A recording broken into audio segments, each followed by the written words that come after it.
Good morning. It's time to make coffee. Why does everything have to be drippy when it comes out of the dishwasher? Like, don't they have that drying cycle for a reason, or am I crazy?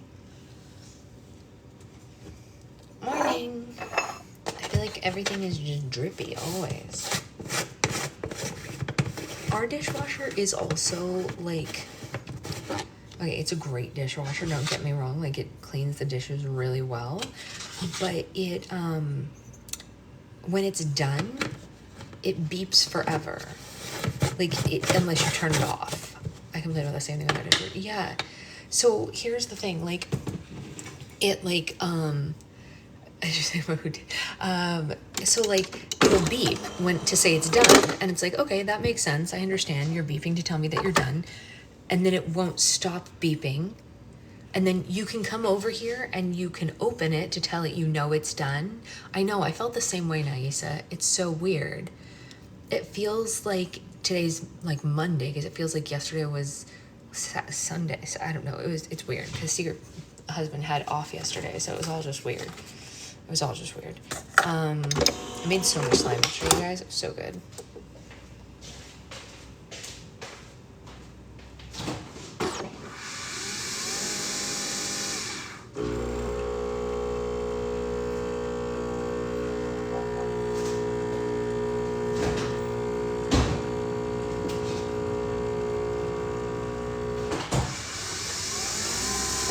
So anyway, it just like keeps beeping forever. Yeah, no, it's definitely Friday. I was just saying it felt like it wasn't. So last night, okay, when I make homemade sauce, like when I make my sauce that I make for us to have our like pasta, whatever, I make my red sauce, I try to like make a giant pot so that we have extra, and then we freeze extra of the sauce so that later when we're a little bit lazy and we don't want to cook for dinner, all we have to do is defrost our sauce, and then we have pizza. Hi, Kaylee, or Kilani. And so last night we were like a little bit just lazy, and we were like, what if we just defrost our sauce and have that? But we didn't have all the stuff to make meatballs. Hey, Grace. And so I was like, why don't we just make it into a bolognese? And I've never done that with my, I know, right? It felt like Sunday, Avery. Hey, Sloth. Good morning. We've never just like put meat into my sauce before to make it a meat sauce before, but it was so good. Like I've been making the same sauce for years with my family's recipe. Never thought to put meat in it, don't know why, but it's so good, and we have so much left over, and we're gonna eat that today because that was delicious. You know, we're all thrown off mentally because of the holiday. Our days are all thrown off. It's true, but it's okay. We're here. We're here. We made it. We did it. We did it. We're good. We did it. We are good. Everything is fine. Nothing is broken, as a Homestar Runner would say. Everything is fine. Nothing is broken. Did you just wake up? Kind of. I don't know. I usually wake up early and then sit in bed and read for a while. I'm off today, which makes me think it was Sunday for sure. I am not off today because my boss is a taskmaster, but she does her best. Me too, Anya. Ken's still 10 out of 10, quote most of it. It's true that if you use detergent, it might have separation or residue. Are you talking about in slime? If you use detergent to make your slime? I don't use detergent to make my slime because it's not as long lasting of a slime when you do that, which is why I don't do it. I don't know anything about the separation. I guess certain detergents might cause separation. Maybe. I don't know. I'm really not sure. Hey, Karen. Welcome on into book club. Welcome, everybody. Man, your boss needs to give you a day off. I know. Well, my boss is saving all my days up for September when I go on my honeymoon. That's what she's doing. She's saving all my days off for my honeymoon. because some of my sons have been acting up. Is it because the detergent might, you know what, I'm really not an expert on detergent slimes because I don't make them, so I would just be guessing if I told you an answer. Maybe I haven't made, I maybe once in my entire life have made slime with detergent and it wasn't good, so I just never did it again. So I would just be totally guessing if I even gave you an answer. I wouldn't feel right giving you an answer when I don't really know anything about it. I only use borax to make my slimes because it makes the best quality slimes, and because I sell mine, I can't do anything else. Anyone who uses detergent in slimes that they sell, that's a little strange.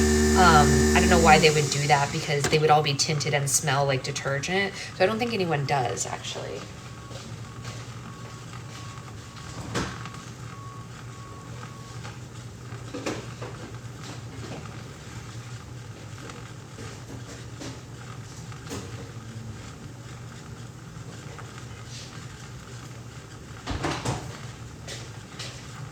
That said, you may be able to find someone on YouTube who uses detergent that could help them.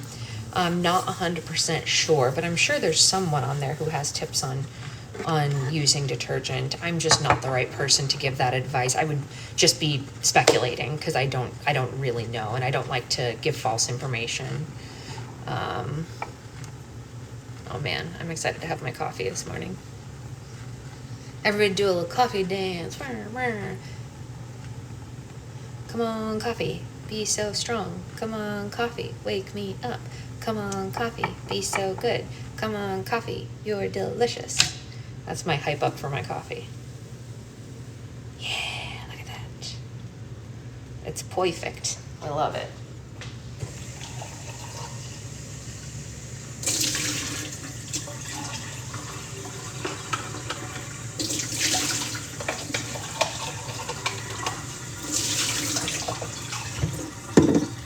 So I'm reading a new book right now, which was, which I found on TikTok actually, and it's a rom-com that takes place in like a regional theater, which is really exciting. So all the references are like fun Broadway references. Oh, I've been on, Roxy, I've been here. It's a lot of fun so far. I'm actually really enjoying it. So I'll have to, hey Amanda, I think it's called Take a Chance on Me. I'll have to go back and look and let you guys know.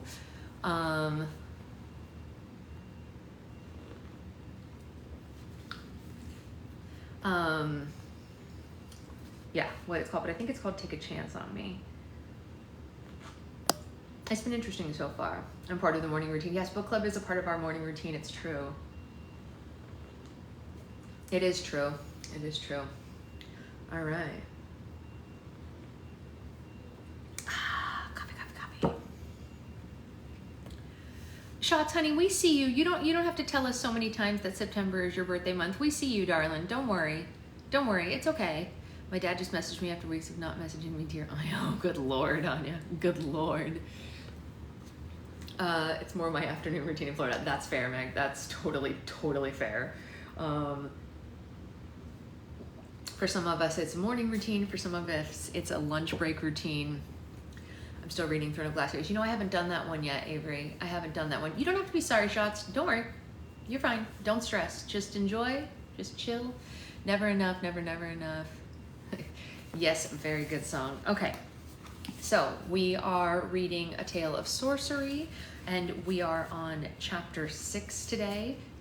Chapter 6 is called A Necessary Intervention. Have you seen the Broadway raves that are sing-alongs? Yeah, you know, I'm just too introverted for something like that. I've seen that they exist, and I'm so glad that they exist for everyone who enjoys that kind of thing. I'm sure the music is so wonderful and so exciting. I am just too nervous of a person for that kind of environment. But that does not mean that they're not wonderful for the type of people who they're good for. You know what I mean? I just can't do stuff like that personally. I don't dance or anything like that. So it would just be, Mom, it's not the right environment for you. It's like a dance party, Mom. Do you reread books like personally? Yeah, I do. Actually, one of the first books that we read in book club, nice, I think it was from before you were with us, but one of our, I think it was like the second book we ever read in book club was a book that I had already read twice, and I was reading it to everyone as my third read. We all cried. I mean, it was such a good book. It was called My Name is Memory. Such a good book. I love it so much. I have no problem rereading books, and I know we all have opinions about Harry Potter and J.K. Rowling and all that, but before all of the turf stuff came out, many years before, I always reread the whole entire Harry Potter series leading up to, it was, right, Amanda? Leading up to another release. Yeah, me too, Rosie, absolutely. So I would always read, like if book 6 was coming out, I would read 1 through 5 leading up to 6. And when book 7 came out, you know what I mean? So I reread things like that all the time. I bought it because of you and I loved it. Oh, you did? Oh, okay, so you were here. Oh, I don't know why I thought you weren't yet. Or maybe I just mentioned it later. I didn't think you were here yet. Am I crazy? Our book club was so small back then. Hey, Kay. It was such a small little book club contingency at that time. But we were small but mighty. Small but mighty. We have grown. You were here for My Name is Memory. Were you really? Am I just, like, out of touch with reality? Could be. Could be. You know what? It's possible. Anything is possible. Impossible? Nothing is impossible. Anybody? Does anyone know that reference? If you know that reference, you can immediately have a free slime right now. If anyone can name that reference, you get a free slime immediately. Name it right now. You have 1 minute to name the reference because I don't want anyone looking it up. I'm counting down. Come on, does anyone know that reference? Anyone? Oh, that's fair, Nagisa. That's probably why. Come on. Only the millennials will know. Only the millennials will know. 20 more seconds. Anybody? Does anyone know that reference? It has to be in that exact voice. We're on chapter 6. The reference is from the Swan Princess. Thumbelina. The old-fashioned Thumbelina with the voice of Ariel playing the voice of Thumbelina. She's like, this is so hard, it's impossible. And her little friend says, impossible? Nothing is impossible. And then he sings a song and goes, you're sure to do impossible things if you follow your heart. Aha! Yeah, it's a whole thing. Anyway, that's the reference. And I always say that. I only know toddlers dancing to the Thumbelina song. That's amazing. I love that also. Maybe we should show Zoe that so we can get a new toddler dancing to that song. I bet Zoe would love Thumbelina. There's tons of animals in that movie, and she loves movies with animals in them. All right, so let's read chapter 6. Chapter 6 is called A Necessary Intervention. Tick, tick, tick. From the moment Bristol and Lucy returned from the northern mountains, Bristol hadn't left the enchanted globe beside her desk. The globe showed her what the world looked like from space, and she scanned every inch of the land and sea, desperate to spot something new or out of the ordinary. Tick, tick, tick. Bristol knew the Temple of Knowledge was somewhere among the mountains, the valleys, the fields, and the oceans before her. She just didn't know where it was. Madame Weatherbury said it wasn't a part of the known world, but what did that mean? Was the temple in a secluded area that hadn't been explored yet? Like Madame Weatherbury's cave? Was it hidden from view by a powerful enchantment like the Greenhouse Canyon? Or was it in plain sight, but disguised to look like something else, like the Justice's secret room at the Chariot Hills Library? Tick, tick, tick. And as her pocket watch constantly reminded her, the only thing Bristol knew for certain was that she was running out of time to find it. While Bristol searched the globe, she named off locations where she thought the Temple of Knowledge might be hiding, and Pip took notes on a pad of paper. Okay, the western shore is filled with sea coves. It could be in one of those, she said. Also, we should do a thorough aerial search of the northern mountains, the eastern volcanoes, and the southern foothills, just in case there's something particular that I've never noticed in the past. Let's also write to our allies in the dwarf, elf, troll, and goblin territories to ask if they've discovered anything unusual. For all we know, the Temple of Knowledge could be in the back of an abandoned dwarf mine or at the bottom of a goblin colony. When the fairies return, we'll divide the areas and we'll start looking for them. Copy that, Pip said. I'll start writing to our allies. While Bristol and Pip worked on locating the Temple of Knowledge, Lucy intensified the witch's search for the immortal with Madame Weatherbury's suggestions. She walked among the witches' working station, barking out orders like an army general. All right, witches, it's time to hoist up our stockings, grease up our cauldrons, and double toil and trouble. Into double overdrive, Lucy said. We are going to cease Operation Death and We are to cease Operation Death and Dames immediately. I repeat, we are to cease Operation Death and Dames immediately. Obituaries and old ladies are dead end. No pun intended. Sir, yes, sir, the witches said and saluted her. Phoebe, I want you to reach out to the elders of every village in every kingdom and ask them if they've ever met anyone recently who reminds them of someone they might have known when they were much younger. Sprout, I want you to get your hands on the property records of every major city. Keep an eye out for names that pop up more than once, especially over a long duration of time. And Stitches, I want you to write to all the major antique stores. Ask them about their oldest pieces and the names of the people who sold it to them. Sir, yes, sir, the witches said and scattered across the office to start their assignments. Bristol felt a spark of guilt beginning to grow in the pit of her stomach. She appreciated Lucy and the witches' devotion more than words could describe, but she really couldn't bring herself to tell them what a waste of time it was. They worked so diligently, part of Bristol began to worry that the witches would discover the immortal. That they would discover the immortal. She couldn't imagine how disappointed her friends would be when they realized that all their searching was for nothing.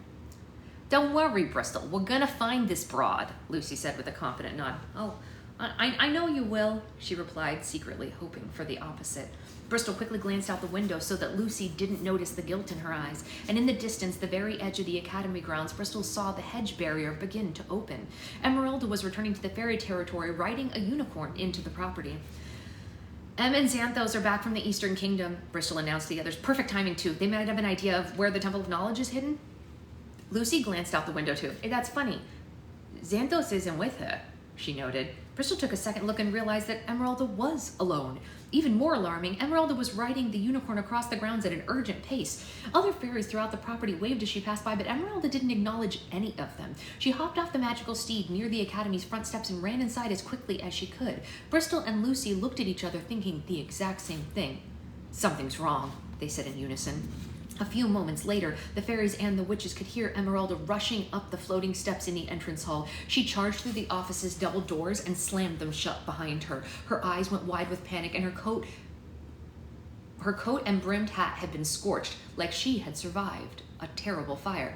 Em, what happened to you? Bristol asked. And why isn't Xanthos with you? At the mention of his name, Emeralda slid to the floor and burst into tears. It was shocking for the fairy and the witches to witness. Emeralda had always been the most calm and collected of them all. They couldn't remember the last time Emeralda was even teary-eyed, but now she was sobbing hysterically. Bristol and Lucy helped her off the floor and sat her down on the glass sofa. I'm so sorry. It was such a rough night, Emeralda sniffled. Em, what is going on, and where is Xanthos? Lucy pressed. I don't know, Emeralda cried. I tried to follow him, but he just kept running, and eventually it all became too strong. What became too strong? Bristol asked. The flames. They were everywhere. The fairies and the witches looked confused and looked at each other for answers, but no one knew what Emeralda was talking about. Em, take a deep breath and start from the beginning, Lucy said. Bristol waved her wand, and the tea table and glass of water appeared. Once Emeralda had a sip and took a few deep breaths, she was ready to explain. The Page-Turner bookstore was much bigger than we anticipated, Emeralda said. We only had time to search through about a quarter of the books yesterday, so we decided to stay in Iron Hand and start again the next morning. Xanthos and I found a cheap tavern down the street, and we booked 2 awful rooms in their basement. At some point in the middle of the night, I woke up to the sound of screaming. Xanthos was yelling for help. I ran to his suite, and when I got there, the whole room was on fire. But Xanthos hasn't lost control of his powers in years, Bristol said. I tried to make him stop it, but he kept saying the fire wasn't his fire, Emeralda said. At first, I thought he was just embarrassed. You know how hard Xanthos can be on himself. But as the night went on, I started to believe him. And he tried desperately to extinguish the fire, but it only grew stronger and stronger. And he tried to trap the flames, but in his suite, turning the walls into a diamond, the fire just burned right through my diamonds. It burned through diamond? Sprout asked. So what to do? BB asked. Well, Xanthos and I ran through the tavern and alerted the other guests, Emeralda said. And by the time we got everyone outside, the tavern was a burning inferno. The floors began collapsing on top of one another. The fire spread into the buildings beside the tavern. And Emeralda shook her head in disbelief. Clearly, she was still trying to make sense of what she had seen. And what, Em? Pip asked. It followed us into the street, Emeralda recalled. I'd never seen fire move like that before. There was nothing to burn in the street, and yet it moved directly toward us. Xanthos and I didn't know what to do, so we ran, but the fire chased after us, and as we ran, the fire jumped from building to building on either side of us, and the buildings burned down in a matter of seconds. Like it was hotter than regular fire, and eventually we reached the Eastern River, and Xanthos and I jumped in, but the current was strong, and we got separated. Xanthos made it to the other side before I did, but the river didn't stop the fire. The flames glided across the surface of the water and chased Xanthos into the eastern countryside. The fire burned across the water? Sprout gasped. Emeralda nodded.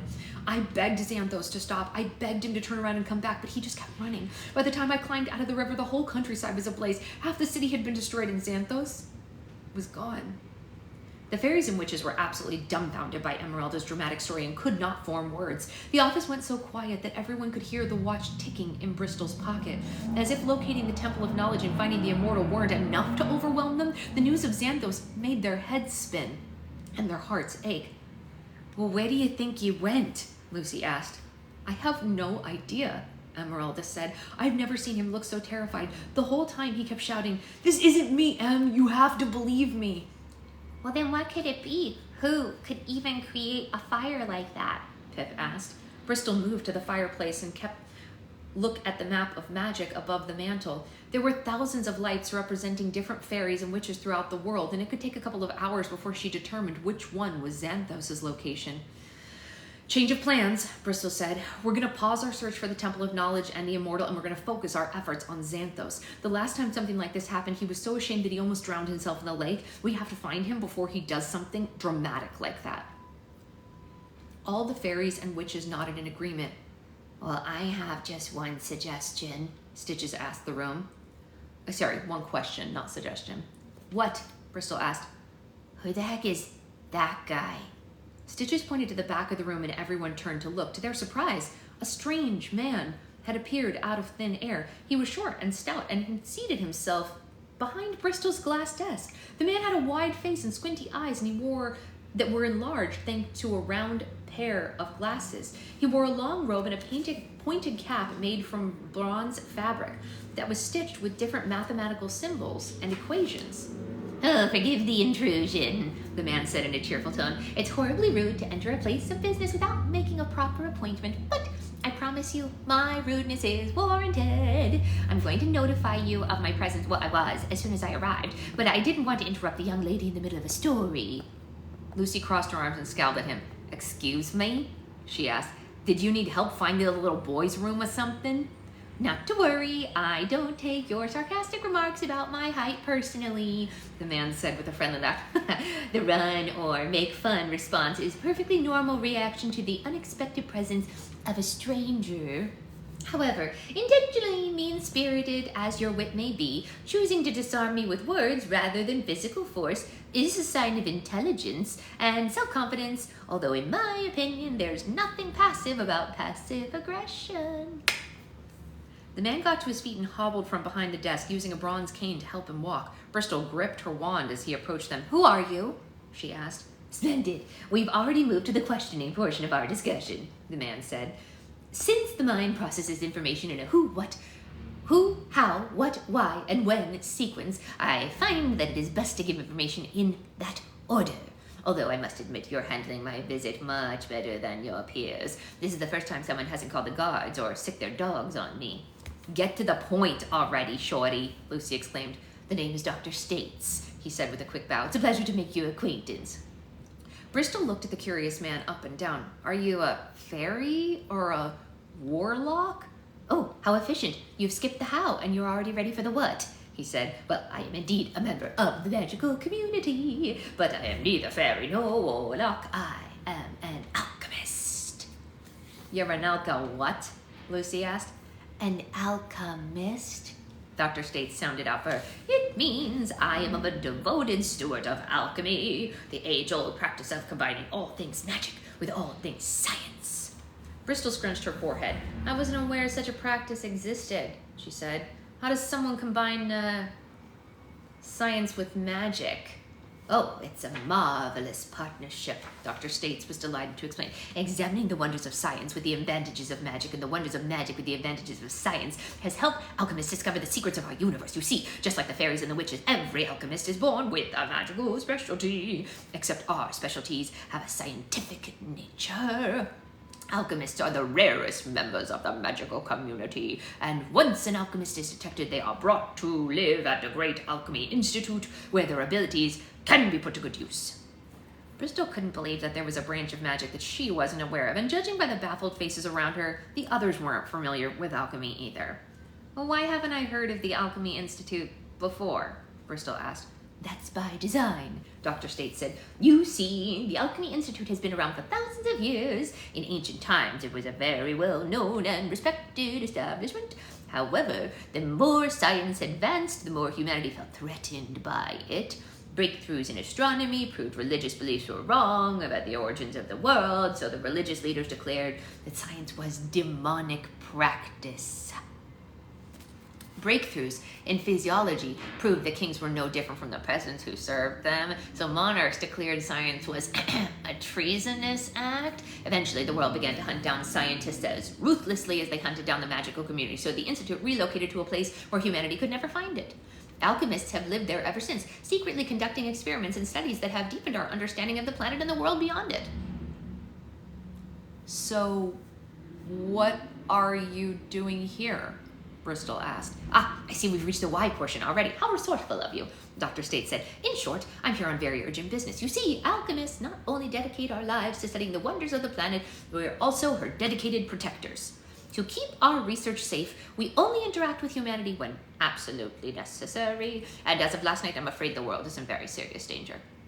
Lucy groaned and rolled her eyes. Let me guess, and for just 50 gold coins a day, you too could save the spotted platypus from going extinct, she said. Look, buddy, maybe you missed the no soliciting sign on the front door, but we ain't buying whatever you're selling. Now, if you wouldn't mind showing yourself out, a friend is missing, and we'd like to find him. Dr. States' friendly smile melted into a serious frown. Oh, actually, your friend is the danger I'm referring to, he said. What does Xanthos have to do with all of this? Bristol asked. Perhaps we should have a seat, the alchemist suggested. What I'm about to tell you might be difficult to hear. Dr. States gestured to the glass sofa, and the fairies and the witches all had a seat. The alchemist tapped his cane on the floor, and a large armchair made from bronze leather appeared. He sank into the chair and casually cleaned his glasses while he spoke. Now, we have a major problem on our hands, the alchemist began. As the young lady recalled, last night one of the biggest cities in the world was destroyed by a massive fire, and as she suspected, this was no ordinary fire. It was created by someone with extraordinary abilities, and it's not a coincidence that the young fairy with a specialty for fire was at the scene of the crime. The fire was not Xanthos' fault, Emerald objected. I watched him try to extinguish it. He couldn't control it because it wasn't his magic.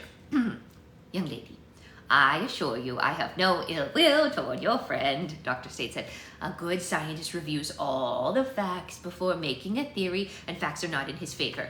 The Alchemy Institute has been observing Mr. Hayfield since his abilities surfaced, and he has a long history of magical mishaps, to say the least. 2 years ago, when we almost intervened after the death of his father, Mr. Hayfield started the largest brush fire in the Southern Kingdom's history. Fortunately, Madam Weatherbury found him and temporarily muted his abilities before anyone else was hurt. Unfortunately, last night, Mr. Hayfield proved once again that he is a danger to the planet. We believe Mr. Hayfield's abilities have grown out of his control and comprehension, accidentally as his actions may be. The threat does remain. If we don't stop him, mark my words, what happened in the Eastern Kingdom will be one of many catastrophes to come. So what are you planning to do? Kill him? Lucy asked. The fairies and the witches went tense at the idea, but the alchemist didn't deny the possibility. That will be decided by a vote, Dr. States said. Whenever a crisis of this magnitude occurs, alchemists turn to diplomacy for a solution. We invite the leaders of each independent nation to the Alchemy Institute to gather, known as the Conference of Kings, and therefore we discuss the matter at hand to determine the best way to resolve it. Since the fairy godmother is, your current leader, or the king of the fairies, as the position was traditionally called, I've come to formally invite her to the next gathering. Everyone went quiet as they waited to see how Bristol would react to the invitation. Learning there was a place like the Alchemy Institute, a place of experiments and education, normally would have thrilled her. But the more she thought about the alchemists and their secrecy, the angrier that Bristol became. Yeah, will you explain something to me? She said. If the alchemists are as advanced as you say, then where were they when the magical community was being imprisoned and executed? Surely there's something you could have done to help us. Alchemists do not concern themselves with social or political affairs, Dr. State said. We find protecting people is a lost cause. Regimes come and go, the laws change so frequently, there's no point of stepping in. And like I said, our priority is protecting the planet. Then where were you when the Snow Queen was attacking the North? And why didn't you save us from her and the planet from her? Fires destroy, ice preserves, Dr. States said matter-of-factly. Life can survive in a cold world, but it can't survive in a scorched one.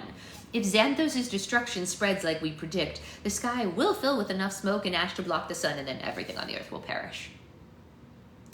Bristol locked eyes with Dr. States for an intense moment. She found the alchemist's policies horribly selfish and inhumane, but if they were going to host a discussion that put Xanthos at risk, she really couldn't miss it. When's the Conference of Kings? She asked. Tonight, Dr. States said. This evening, at 5 o'clock sharp, we will send transportation to the Institute. I highly recommend you join us so your voice is heard. Yeah, all right. I'll be there, Bristol said. Splendid, Dr. States said. Now, the Fairy King will be accounted for. There's still the question of who will be representing the witches.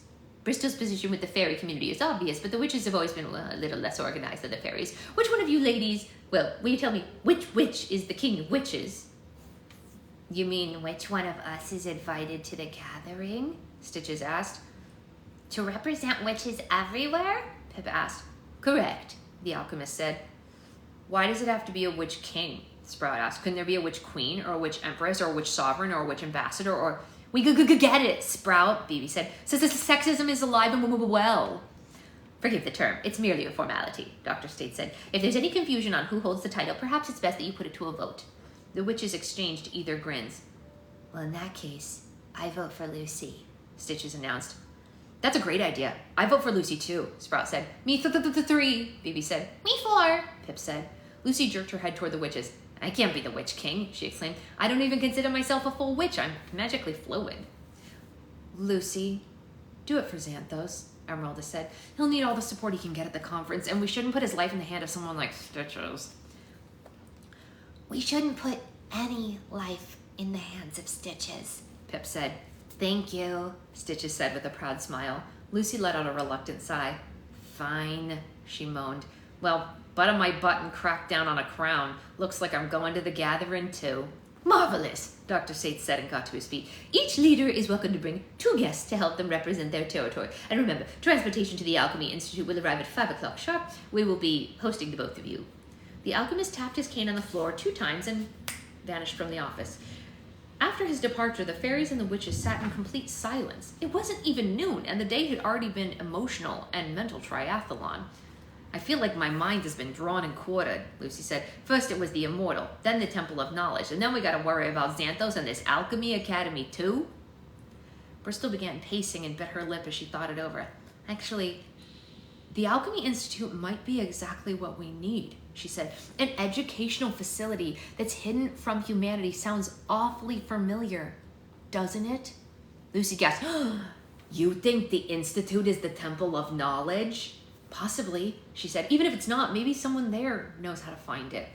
Suddenly, the office door swung open and Tangerine and Skylene stepped in, returning from the Western Kingdom. The girls wore matching coonskin caps, and they each carried a taxidermied raccoon that was dressed in a glamorous ball gown. You aren't going to believe what happened to us, Tangerina said with a laugh. The girls were eager to discuss their trip, but their friends were so preoccupied that Tangerine and Skylene's arrival wasn't met with the enthusiasm they had expected. Why the long faces? Skylene asked. Did something happen while we were gone? Yeah, you can say that again, kids. How long is this next chapter?